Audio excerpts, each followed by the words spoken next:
Break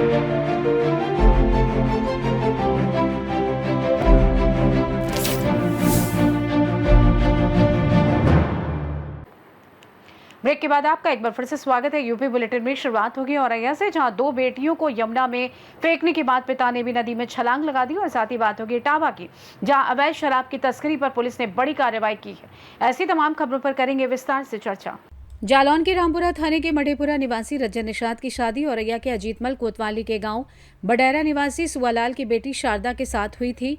दोनों की 3 बेटी सुनैना, शालिनी व सलोनी हैं। सोमवार सुबह 10 बजे के करीब वो तीनों बेटियों को बाइक पर बैठाकर जूही खां यमुना नदी पुल पर पहुंचा और उसने अपनी बेटी सलोनी शालिनी को नदी में फेंक दिया और स्वयं छलांग लगा दी, जबकि बड़ी बेटी वहां से भाग निकली। घटना की जानकारी पर सीओ माधवगढ़ अंबुज कुमार, रामपुरा थानाध्यक्ष रजत कुमार, अयाना थानाध्यक्ष अजय कुमार मौके पर पहुंचे और स्थानीय गोताखोरों की मदद से तलाश शुरू करवाई। घटना की जानकारी पर युवक की पत्नी शारदा, सास निर्मला परिजन के साथ मौके पर पहुंच गई। परिजन ने बताया कि रज्जन शराब का आदी था, जिसके चलते सावन माह के पहले से ही उसकी पत्नी अपने मायके में रह रही थी, जिससे वो नाराज रहता था। थानाध्यक्ष अजय कुमार ने बताया कि घटना जालौन जिले की सीमा में हुई है। युवक और उसकी बच्चियों की यमुना नदी में तलाश जारी है। बहनों को फेंके जाने के दौरान मौके से सुनैना के लिए राहगीर मसीहा बने। सुनैना ने बताया कि पिता घर से उनको मां के पास ले जाने की बात कहकर ले आए थे। यहाँ पर पुल पर बाइक रोकी। जब तक वो कुछ समझती तब तक पापा ने बहन सलोनी को नदी में फेंक दिया। पिता ने उसे फेंकने का प्रयास किया तो वहां से चीखते हुए भाग निकली। क्या नाम है बिटिया? सुनैना। क्या हुआ था? पापा ने क्या किया? अच्छा, दारू पी के। पहले उन 2 और बहनें थी आपकी, क्या किया था? उनको पहले फेंक दिया था या साथ में लेके कूदे हैं? अच्छा, आप काहे से घर से आई थी? मोटरसाइकिल से आई हैं, पैदल आई थी? इस मोटरसाइकिल से। कोई लड़ाई हुई थी घर में रात में? फिर क्या हुआ था? मम्मी कहाँ है आपकी? पापा मम्मी की लड़ाई होती थी? कब से हो रही थी?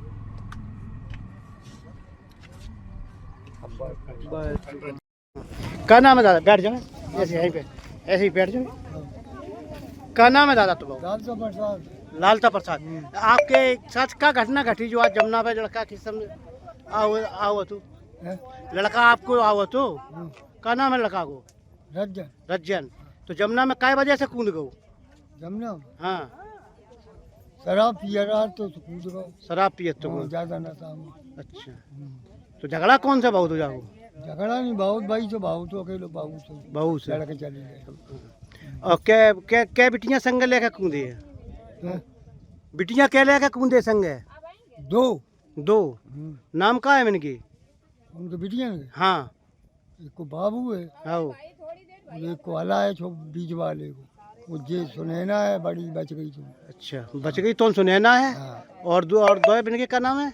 एक को बीच वाले को आला है। अला। हाँ, और बाबू नाम है बाबू। बाबू। छोटो सबसे। हाँ हाँ। हाँ। क्या वजह पे जिन्ने आज आए हैं जमुना जी पे? हैं?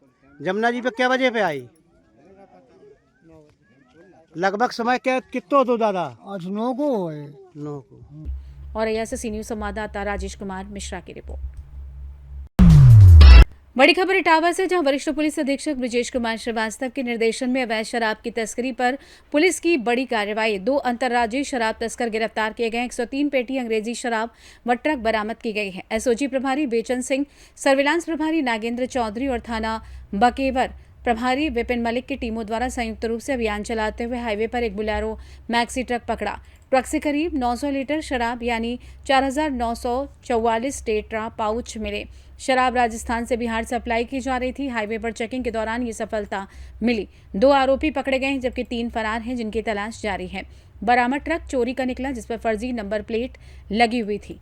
एसएसपी ने पूरी टीम को 25,000 रुपए नगद इनाम देने की घोषणा की है। इटावा पुलिस की कार्रवाई तस्करों के लिए बड़ा झटका साबित हुई है। ये जनपद इटावा में अवैध शराब की बिक्री, परिवहन और इसकी तस्करी के विरुद्ध एक अभियान चलाया जा रहा है। इसी के अंतर्गत हमारी एसओजी और सर्विलांस की टीम और थाना बकेवर की टीम द्वारा एक महत्वपूर्ण सफलता प्राप्त हुई है, जिसमें कल 2 अपराधी पकड़े गए हैं, मानवेंद्र और अंकित। इसमें एक सिकंदरा आगरा का रहने वाला है, दूसरा हमारे चौबिया थाना क्षेत्र का रहने वाला है। इनके कब्जे से हमें 103 पेटी अवैध अंग्रेजी शराब, कुल 4944 टेट्रा पाउच में लगभग 900 लीटर शराब है, और एक चोरी की लोडर ये जो गंज डुंडवारा में इसका मुकदमा लिखा है, ये बरामद किया गया है। इसकी कुल अनुमानित कीमत लगभग 25 लाख रुपए है। ये राजस्थान के लिए जो सेल करने के लिए स्पेशली अधिकृत है, ऐसी रॉयल ग्रीन व्हिस्की है और इसको ये बिहार ले जा रहे थे राजस्थान के भरतपुर से, और वहाँ ये ऊंचे दामों में इसे बेचते, इन्होंने इसे बताया है। इसके फॉरवर्ड और बैकवर्ड लिंकेज को हम लोगों ने तलाश किया है। इसमें 3 लोग अभी और प्रकाश में आए हैं, उनकी भी गिरफ्तारी के लिए हमारी टीम लगी हुई है। ये किस तरीके से शराब को ले जाते थे? देखिए, ये शराब को वाहनों में छुपा करके ले जाते हैं। जैसे इस पर्टिकुलर मामले में इन्होंने खुर्जा की क्राकरी के गत्तों से चारों तरफ उसको रखा था, कुछ क्राकरी भी रखी थी पुलिस को धोखा देने के लिए, लेकिन हमारी सटीक आपराधिक सूचना थी जिसके आधार पर हम लोगों ने ये कार्रवाई करी है। सर, ये बिहार में आगामी त्यौहार है, क्या ये शराब वहाँ भी इस्तेमाल की जाती है? हाँ, ये बिहार में ही जा रही है। बिहार में ऊंचे दामों पे ये शराब बेची जाती है। इनका कहना है कि चूंकि वहाँ चुनाव भी अभी आगामी समय। इटावा से सी न्यूज संवाददाता देवेंद्र सिंह की रिपोर्ट। खबर फर्रुखाबाद से, जहां जिलाधिकारी की अध्यक्षता में ऑफिसर्स क्लब फतेहगढ़ में तहसील संपूर्ण समाधान दिवस का आयोजन हुआ। सुबह 10:30 से ही जन सुनवाई में प्रार्थना पत्र आने शुरू हो गए। इस दौरान कुल 52 शिकायतें प्राप्त हुई, जिनमें राजस्व विभाग की 33, पुलिस विभाग 4, विकास विभाग 1, विद्युत विभाग 2 अन्य विभागों 12, इनमें 2 शिकायतों का मौके पर ही निस्तारण कर दिया गया। जिलाधिकारी ने साफ निर्देश दिए कि सभी शिकायतों का निस्तारण प्राथमिकता के आधार पर तय समय सीमा के भीतर किया जाए। इस पर जिलाधिकारी आशुतोष कुमार द्विवेदी, पुलिस अधीक्षक आरती सिंह और सभी विभागों के संबंधित अधिकारी मौजूद रहे। इस मौके पर पुलिस अधीक्षक, मुख्य विकास अधिकारी, मुख्य चिकित्सा अधिकारी, उप जिलाधिकारी और अन्य विभागों के अधिकारी मौजूद रहे।